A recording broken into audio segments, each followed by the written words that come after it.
Public trust is at an all-time low. We've had decent polling in this country since the 1930s. Public trust is at an all-time low in most of our institutions right now. And when you look at every major culture war dispute that happens amongst us, I think about when the president decided to pick the scab at the Kaepernick and NFL kneeling before the flag issue.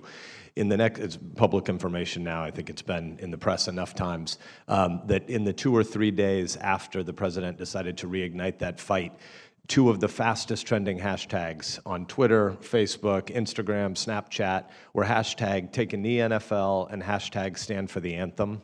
I think those of us who've spent a lot of time on this issue are well aware. I think the percentage is probably still classified, but the huge share of that culture warring in the U.S. was actually of Russian origin. Both sides of our culture wars. Take a knee, stand for the anthem. Putin loves it. When Americans hate Americans and when we fight with each other, Russia wins. And I know that you've seen lots and lots of similar things happening in European nations. I don't know how that is really different in terms of the ultimate public negative consequences than if this were done to a specific U.S. corporation who then saw its market cap and its economic value collapse. And we're nuts if we don't understand that the next round of this is going to include lots of specific economic warfare. So when we see attacks on public trust, we're not sure that it is warfare. If it were an economic action and you saw a specific U.S. company devalued because of fake information that was out there from the Russians, would that be war? Let me ask. Yeah. I don't know. This is a policy question actually when you get to it, but I think what you're driving at is what I said earlier, and that is that we live in a different world today.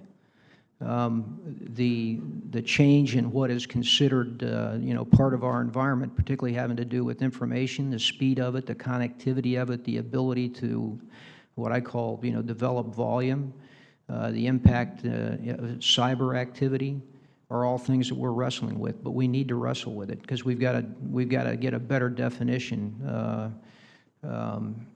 of our activity within those and what's acceptable.